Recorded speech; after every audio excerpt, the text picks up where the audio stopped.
A massive tech company faces a crisis when its main machine breaks down. In a moment of arrogance, the CEO orders a young girl, a janitor's daughter, to fix it without realizing who her father is or who she truly is. "If she can fix this engine, I'll pay for her college."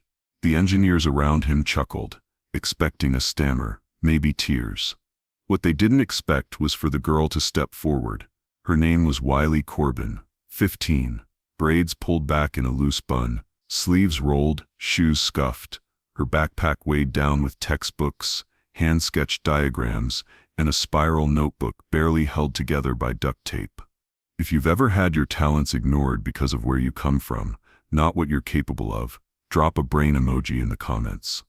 The morning sun cast long shadows across the sprawling Rakes Industries research facility, its gleaming towers reaching toward the sky like monuments to human ambition. Inside the massive R&D complex, millions of dollars in cutting-edge technology hummed with the promise of tomorrow. Robotic arms moved with surgical precision, assembling prototype engines while sparks flew from welding stations that cost more than most people's homes. But among all this brilliance moved a figure that everyone chose not to see. Norbert Corbin pushed his maintenance cart through corridors lined with patents and possibilities, his weathered hands gripping the handle of a mop that had cleaned these floors for 7 years. At 52, he had perfected the art of invisibility, moving through spaces where his presence was tolerated but never acknowledged, where conversations about torque ratios and thermal dynamics swirled around him like he was furniture. The engineers in their pristine white coats walked past him discussing problems that made his fingers itch with solutions he'd never be allowed to voice. How their latest prototype's cooling system fought against itself, how their fuel injection timing created more problems than it solved, how their multi-million-dollar engine ran like it was designed by committee because it was. But Norbert wasn't just cleaning. Every misplaced blueprint, every carelessly discarded calculation, every frustrated conversation between engineers became data he absorbed and filed away. His mind, sharp as the day he'd graduated from engineering school 25 years ago, cataloged every inefficiency, every missed opportunity, every solution hiding in plain sight. Outside in the employee parking lot, 15-year-old Wiley Corbin sat cross-legged in the back seat of her father's weathered Honda Civic, her spiral notebook balanced on her knees like a sacred text. Her pencil moved across the page with the confidence of someone who understood that engines weren't just machines, they were conversations between physics and possibility. The drawing taking shape showed a turbocharger configuration that would make most automotive engineers pause in recognition. Compressor housings nested within intercooler pathways, wastegate actuators positioned for optimal response, all rendered with the precision of someone who had spent her childhood rebuilding salvaged engines in a backyard that doubled as her laboratory. Wiley had been waiting in this parking lot after school for 3 years, filling 17 notebooks with engine designs that pushed the boundaries of conventional thinking. She absorbed everything her father brought home, not just the discarded parts and failed prototypes, but the stories of problems that expensive teams couldn't solve, challenges that kept talented people awake at night. Her notebooks contained modifications to engines she'd never seen, improvements to systems she'd only heard described, and theoretical solutions to problems that million-dollar budgets hadn't cracked. Each sketch represented hours of thinking through thermodynamics and airflow, calculating stress loads and pressure differentials with math she'd taught herself from library books and online videos. When Norbert emerged from the building at 6:17 p.m. 17 minutes later than usual, he found his daughter absorbed in her latest creation. The drawing showed an intercooler design so elegant in its simplicity that it made him remember why he'd fallen in love with engineering before the world had taught him to forget. "Let me guess," Norbert said, settling into the driver's seat with the careful movements of someone whose body had paid the price for years of physical labor. "You figured out how to make their engines run cleaner and more efficiently again." Wiley looked up, her eyes bright with the kind of excitement that made her father's heart soar and break simultaneously. "Dad, look at this. If they repositioned the intercooler here and modified the airflow pattern, they could increase efficiency by at least 15%. The solution is so obvious, but they're completely missing it." Norbert started the car, his expression growing serious in the way it always did when Wiley's brilliance bumped against the harsh realities of their world. "Baby girl, what have I told you about that kind of talk? These people didn't hire me to think, and they sure didn't hire me to have a daughter who thinks she knows better than their engineers." But Wiley's mind was already racing ahead to possibilities that existed beyond the limitations others had accepted. She had grown up hearing her father's stories about the old days, when he'd worked in actual engine development before budget cuts and corporate politics had relegated him to maintenance. She knew he still had the knowledge, still saw the flaws others missed. The difference was she hadn't learned to keep quiet about what she saw. "But what if I could show them?" Wiley asked, her voice carrying the dangerous hope that had sustained every dreamer who'd ever dared to imagine beyond their circumstances. "What if I could prove that the solutions they're looking for are simpler than they think?" Norbert pulled into traffic, watching his daughter in the rearview mirror as she returned to her sketches. She moved with the focused intensity he recognized from his own younger days, before the world had taught him that brilliance without the right credentials was just noise. The next morning brought an unusual energy to Rakes Industries that had employees checking their schedules and adjusting their routines. Word had spread through the facility that Eldon Rakes himself, the company's intimidating CEO and the man whose name adorned the building, would be hosting a special presentation for potential investors and military contractors. The showcase would center around their most ambitious and expensive failure, an experimental engine prototype that had consumed 3 years of development and $12 million in funding without producing a single successful test run. Norbert arrived early, beginning his routine maintenance in areas that would soon be restricted when the presentation began. He moved efficiently through spaces that would be filled with VIPs who expected perfection, cleaning floors that would support the weight of expectations and egos. When Wiley arrived that afternoon, Norbert met her at the employee entrance with unusual concern creasing his features. "I need you to wait by the vending machines today instead of in the car. There's some kind of big presentation happening, and I don't want you wandering around where you might get in trouble." But as Norbert led her through the facility's corridors toward the employee break area, Wiley became distracted by an unfamiliar sound that seemed to pulse through the building's structure. It was a deep, rhythmic buzzing that her engineering instincts immediately began analyzing, trying to identify its source and understand why it sounded so wrong. "Dad, what's making that noise?" she asked. Her head tilted slightly as she listened to the frequency that seemed to carry notes of struggle and inefficiency. But Norbert was already being called away by his supervisor to handle a spill in one of the main laboratories. "Just wait right here," he said, gesturing toward the break area. "I'll be back in 20 minutes. Curiosity had always been stronger than obedience in Wiley's world. The buzzing continued to pulse through the building with a rhythm that suggested machinery working against itself, fighting inefficiencies that were probably costing thousands of dollars in wasted energy. She found herself drawn toward the source like a moth to flame, moving carefully through corridors she had never explored. She passed several doors marked with warning signs and security notices before reaching one that made her heart stop. The placard read, "Experimental engine is authorized, access only." The buzzing was loudest here, accompanied by voices she could hear through the heavy door. Wiley checked the hallway in both directions, saw it was empty, and tried the handle. To her surprise, it turned easily. Someone had forgotten to lock it after the last person entered. The room beyond took her breath away. It was enormous, with a ceiling that stretched up 3 stories and filled with equipment that looked like it belonged in science fiction rather than automotive engineering. Digital displays covered every wall, showing readouts for temperature, pressure, torque, and dozens of other metrics that painted a picture of systems working at the edge of failure.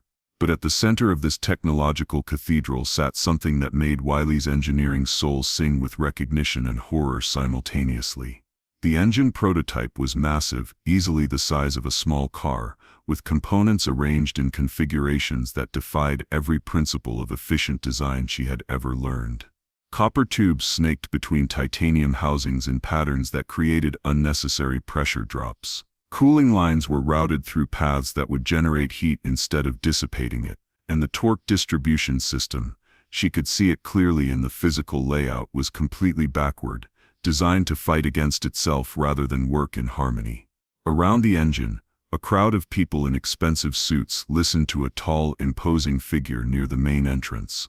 Eldon Rakes commanded attention the way some people commanded armies, his voice carrying the authority of someone accustomed to being the smartest person in any room. "What you see before you," Eldon continued, gesturing toward the massive prototype with proprietary pride, "represents 3 years of development by our most talented engineers. This revolutionary design will power the next generation of high-performance vehicles, delivering unprecedented efficiency and power output." But as Eldon spoke, Wiley couldn't help herself. The errors in the engine's design were so glaring, so fundamentally wrong that staying silent felt like watching someone walk toward a cliff without warning them. The inefficiencies were costing this company millions while preventing breakthrough performance that was hiding in plain sight. Without thinking about consequences or considering her surroundings, she muttered just loud enough to be heard, "Your torque distribution model is completely backward." The effect was immediate and electric. Every conversation stopped. Every head turned toward the teenage girl standing near the prototype with a notebook in her hands, grease stains on her fingers, and confidence in her voice that cut through the corporate atmosphere like lightning. The silence stretched on for several heartbeats as Eldon processed what had just happened. Someone had interrupted his presentation. Someone had questioned his company's engineering. Someone who looked like she belonged in high school rather than this room full of power and money. "I'm sorry," Eldon said, his voice carrying a dangerous edge that made several investors step back slightly. "Did someone just interrupt my presentation to offer engineering advice?" Wiley felt every eye in the room focused on her, but instead of backing down, she lifted her chin and spoke with the clarity that came from absolute certainty. "The torque distribution model is backward. The way you have the drivetrain configured, it's going to create massive inefficiencies and probably catastrophic failure under load." Eldon's expression shifted from surprise to something that looked almost amused. Here was an opportunity too perfect to pass up, a chance to demonstrate his company's superiority while providing entertainment for his guests and teaching a valuable lesson about knowing one's place. He gestured for Wiley to come forward, his smile carrying the warmth of a predator who had found easy prey. "Please by all means enlighten us," Eldon said, his voice carrying just enough mockery to make his intentions clear to everyone present. "Tell us what our team of Ivy League engineers missed that you apparently can see." As Wiley walked toward the front of the room, she heard murmurs from the assembled VIPs. "Who is that kid? How did she get in here? Is this part of the presentation?" Eldon held up his hand for silence, clearly savoring the moment. "This young lady seems to think she can do what our most qualified engineers couldn't accomplish. I think we should give her that opportunity, don't you?" The suggestion sent a ripple of anticipatory laughter through the crowd, but Eldon wasn't finished setting his trap. "In fact, I'll make this interesting," he announced, his voice carrying the authority of someone who had never been proven wrong in public. "If this young prodigy can actually make meaningful progress on our prototype, something our team has been struggling with for months, I'll provide her with a full scholarship to any university she chooses."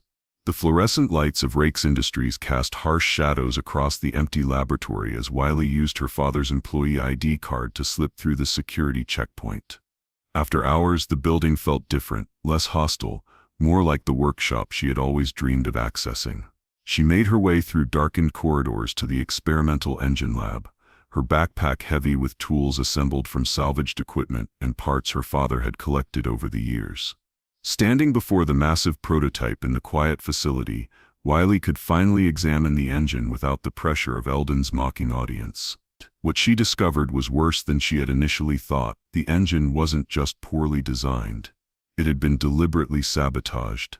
Components that should have been aligned were offset by precise amounts that would create maximum stress. Cooling lines had been rerouted through paths that would cause overheating. Most telling, several critical sensors had been disconnected and their wires carefully hidden behind other components.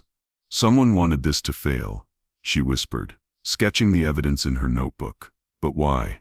Over the following nights, Wiley established a routine that would have impressed professional engineers half again her age. She would arrive after the day shift ended, using Norber's access card to enter restricted areas where she could work undisturbed with the focus of someone who understood that failure meant more than just losing a bet. She had assembled a makeshift toolkit from salvaged torque wrenches, analog gauges that her father had rescued from decommissioned equipment, and custom tools she had fabricated using her high school's 3D printer. The work was painstaking and often frustrating, but with each night of investigation she began to understand the prototype's true potential. Beneath the layers of sabotage and deliberate failure, she could see the outline of something remarkable, an engine design that could revolutionize automotive efficiency if it were allowed to work as originally intended. Sherwood had been Raikes Industries' lead engineer for 9 years, long enough to become cynical about corporate promises and young enough to still care about actual innovation. He prided himself on being first to arrive and last to leave, which was why he noticed the unusual activity in the secure access logs. Someone had been using employee credentials to enter the experimental lab during off hours. His initial assumption was industrial espionage. Perhaps a competitor had bought access from a disgruntled employee.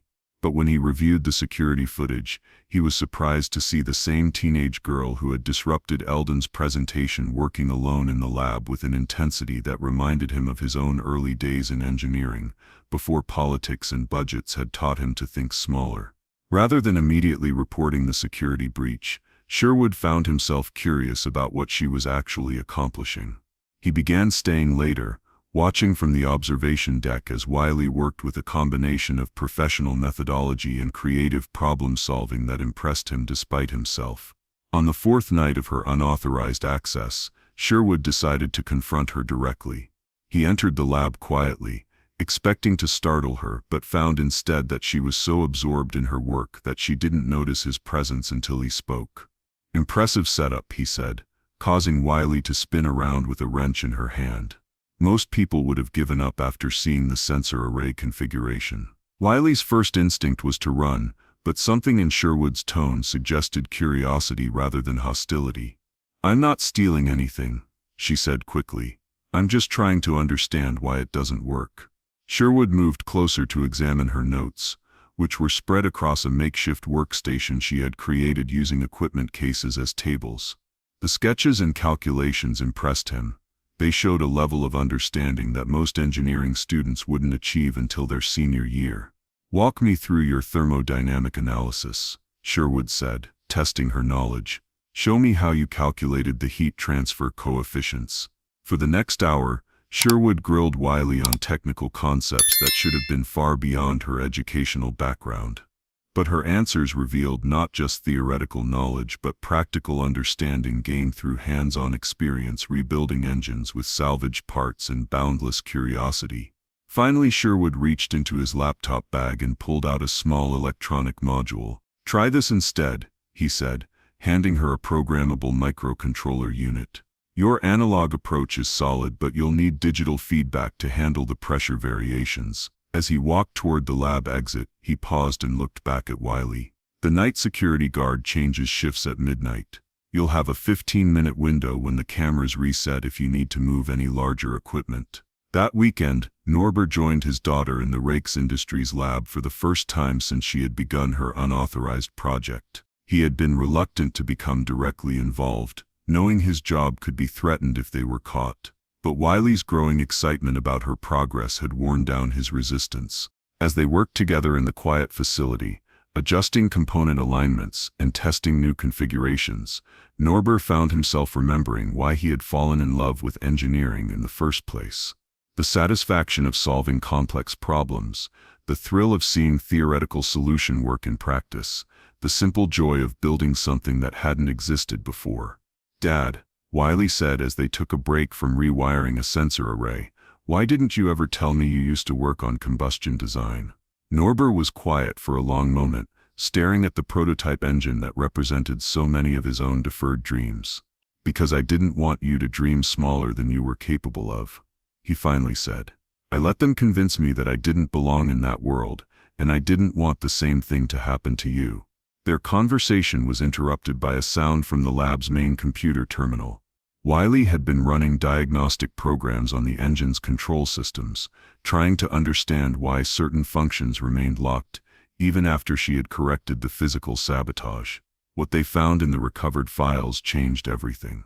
The engine's software log showed that the prototype had actually been functional 18 months earlier before someone had systematically dismantled its operating systems and corrupted its data. The surviving fragments revealed references to something called Iron Phoenix, apparently a government project that had been terminated abruptly. Someone didn't just want this engine to fail, Wiley said, studying the corrupted timestamps and deleted sensor readings. They wanted to erase all evidence that it had ever worked in the first place.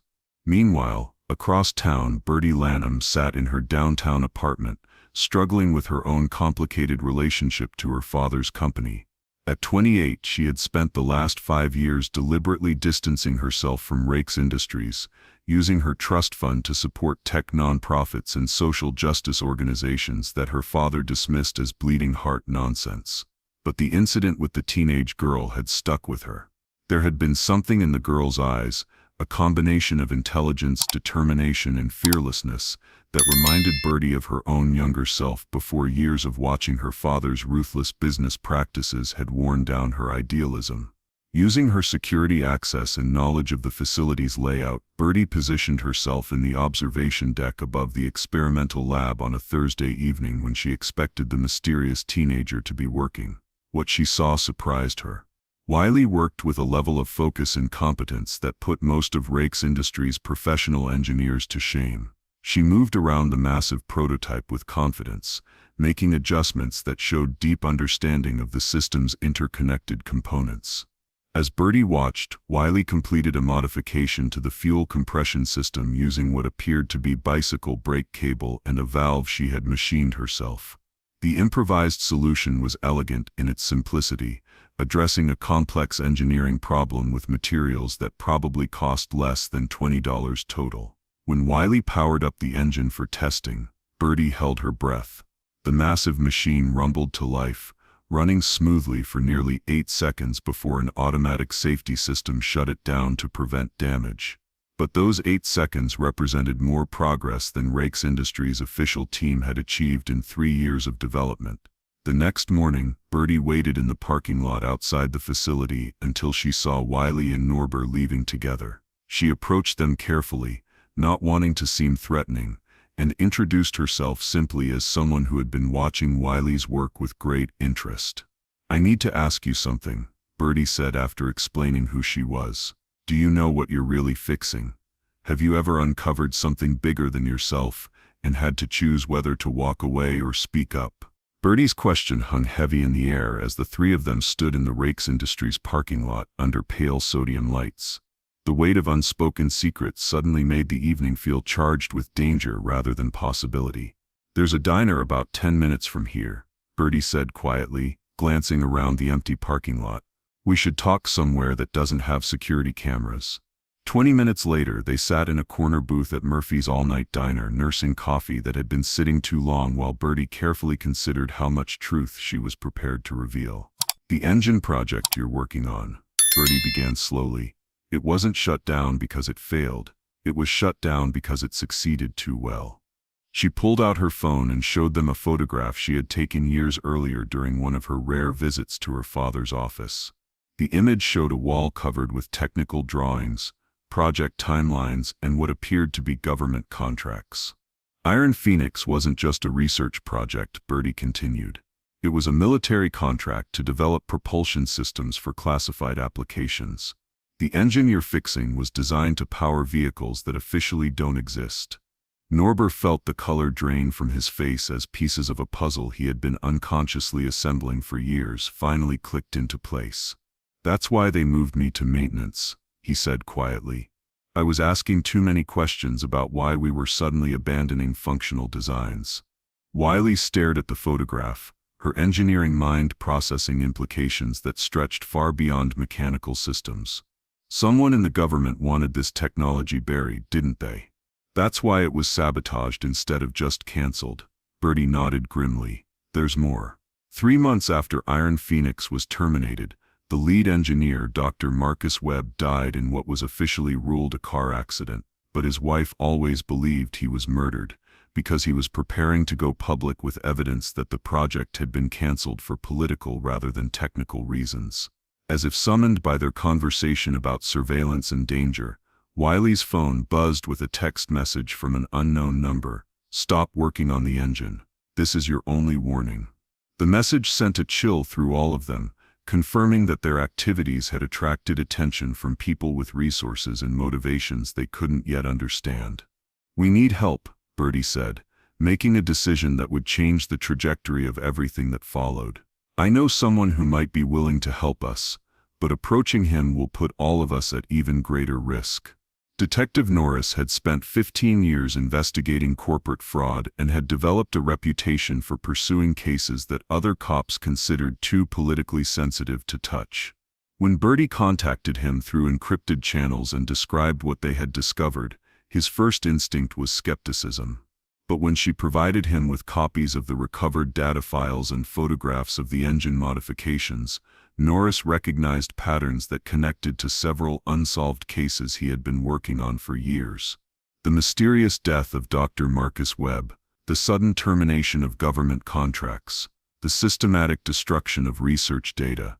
"You've stumbled onto something much bigger than a rigged engineering challenge," Norris told them during a clandestine meeting at an abandoned warehouse on the outskirts of the city. Iron Phoenix was just one piece of a larger network of military contractors who had been siphoning taxpayer money for decades while delivering deliberately failed products.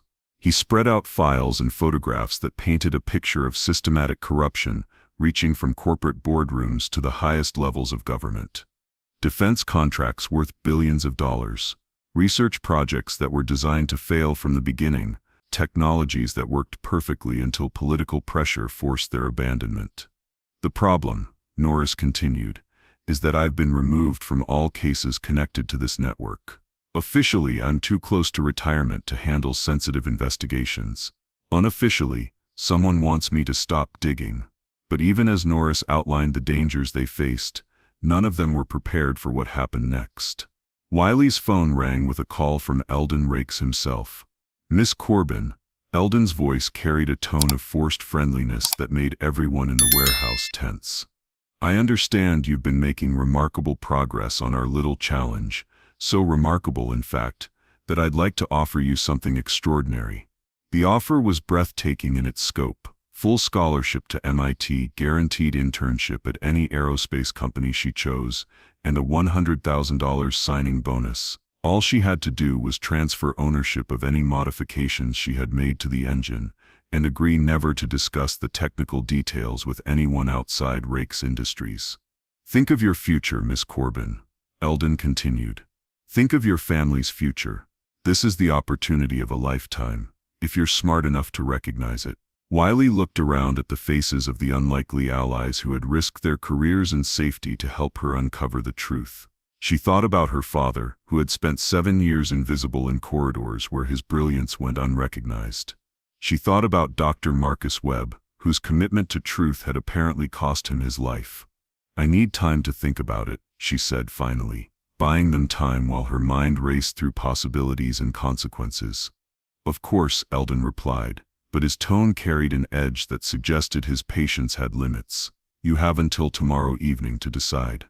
After that, the offer expires permanently. Would you take the deal of a lifetime if it meant burying the truth forever? Type never bought if you'd say no." The abandoned warehouse that Detective Norris had chosen for their meeting became their base of operations as they realized that finishing the engine repair would require resources they couldn't access at Rakes Industries without triggering security alerts that would end their investigation. Using Bertie's trust fund and Sherwood's technical expertise, they began assembling equipment that would allow them to complete Wiley's modifications away from corporate surveillance. But one critical component remained locked in Rakes Industries' secure vault: the original control module from Dr. Marcus Webb's prototype, which contained the baseline programming necessary to make the engine fully operational. "Getting into that vault means triggering every security system in the building," Sherwood explained as he studied building schematics that Bertie had obtained through her family connections. "Even with administrative access, removing components from secure storage generates automatic reports to both corporate security and government oversight. But Wiley had been thinking about the problem from a different angle. What if we don't steal the component? She asked. What if we just borrow the data and rebuild the module ourselves? The plan they developed was ambitious to the point of seeming impossible.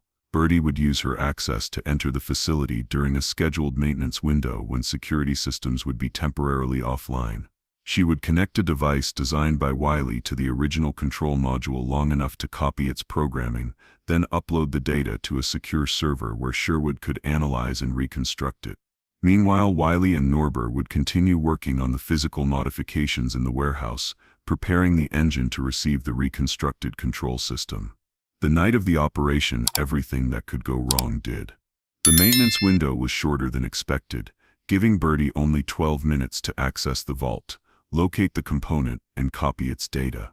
Security systems came back online while she was still connected to the control module, triggering alarms that sent guards running through the facility. But Birdie had inherited more than money from her family. She had inherited their ruthless determination to succeed regardless of obstacles. She completed the data transfer with guards pounding on the vault door and escaped through an emergency exit that set off additional alarms throughout the building. By the time security reviewed footage and realized what had happened, the data was already uploaded to their secure server and Birdie was miles away from the facility. The reconstructed control module that Sherwood built from the copied data was more than just a replacement, it was an improvement. Working with Wiley's modifications and Norber's suppressed expertise, he created a system that not only restored the engine's original functionality, but enhanced it beyond what Dr. Marcus Webb had originally achieved. When they installed the module and powered up the engine for the first comprehensive test, the results exceeded everyone's expectations. The massive machine ran with a smoothness and efficiency that represented everything the automotive industry claimed was impossible. Fuel consumption dropped by 40%, emissions were reduced to levels that current environmental standards didn't even require. Power output increased by 60%, while mechanical stress actually decreased due to improved harmonic balancing. This isn't just an engine, Wiley said, watching readouts that showed performance metrics reaching into ranges that would revolutionize transportation. This is proof that the technology to solve our environmental problems has existed for years. It was just buried by people who profit from keeping things the way they are. But their celebration was interrupted by Detective Norris, who arrived at the warehouse with news that changed everything. Federal agents raided my apartment this morning, he said grimly. They're claiming I'm part of a conspiracy to steal classified military technology. Warrants have been issued for all of us. The charges were serious enough to result in decades in federal prison, but they were also obviously fabricated by people who understood that the truth about Iron Phoenix posed a threat to powerful interests. The same people who had murdered Dr. Marcus Webb were now moving to silence anyone who might expose their corruption. They're going to destroy the engine and bury this technology forever, Norber said, the weight of wasted potential heavy in his voice. All that work, all that truth, it'll disappear like it never existed. But Wiley was already formulating a plan that would ensure the truth couldn't be buried even if they were arrested. The Tech Innovation Expo starts tomorrow, she said, referring to an annual showcase where companies demonstrated their latest developments to industry leaders and media representatives. What if we don't let them bury it? What if we show the world what we've built? If the truth put you in danger, would you still chase it? Comment truth first, if you would. The Metropolitan Convention Center buzzed with the energy of innovation as the annual Tech Innovation Expo opened its doors to thousands of industry professionals, investors, and media representatives. Among the elaborate displays of emerging technologies, Rakes Industries had positioned itself prominently near the main stage, preparing to unveil what Eldon Rakes promised would be a revolutionary breakthrough in automotive engineering. What the audience didn't know was that the engine Eldon planned to demonstrate was a hastily assembled fake, a collection of impressive-looking components that wouldn't actually function, but would provide enough spectacle to maintain his company's reputation, while the real technology remained buried. Meanwhile, Wiley and her team were executing the most audacious plan any of them had ever attempted. Using maintenance credentials that Sherwood had obtained and a carefully coordinated sequence of distractions, they wheeled their reconstructed engine into the convention center disguised as catering equipment. The real engine, Dr. Marcus Webb's vision, finally brought to full functionality, was hidden beneath tablecloths and loading equipment in a service area adjacent to the main exhibition hall. From there, they would have access to the presentation stage during the brief window when security attention would be focused on Eldon's demonstration. Detective Norris had spent the morning coordinating with federal investigators who were finally willing to listen to evidence about the Iron Phoenix conspiracy. But he knew that testimony and documentation would only matter if they could demonstrate the engine's functionality in a public forum that couldn't be suppressed or covered up. "You'll have maybe 5 minutes before security shuts down the demonstration," Norris warned them as they made final preparations. 5 minutes to prove that everything they've claimed is impossible actually works. At precisely 2:30 p.m., Eldon Rakes took the stage before an audience of nearly 3,000 people, with live streams carrying his presentation to millions more around the world.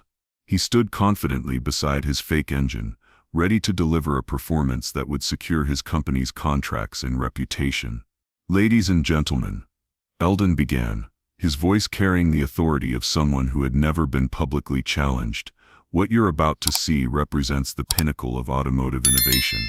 3 years of development by the industry's most talented engineers have produced an engine that will revolutionize transportation as we know it." But even as Eldon spoke, Wiley and her team were moving into position. Sherwood had accessed the presentation's control systems, ready to switch audio and video feeds at the crucial moment. Bertie was positioned with equipment that would document everything, ensuring that no amount of corporate or government pressure could erase what was about to happen. Norbert stood with his daughter as she prepared to step onto a stage where her voice would finally be heard by people who mattered, where her brilliance could no longer be dismissed or ignored. "When I start that engine," Wiley said, checking her notes one final time, "everyone will know that the technology to solve our environmental problems has existed for years. They'll know that corporate and government interests have been deliberately suppressing solutions that could change the world." If this story moved you, share it. Like, comment, and subscribe. Your support helps us to reach a wider audience.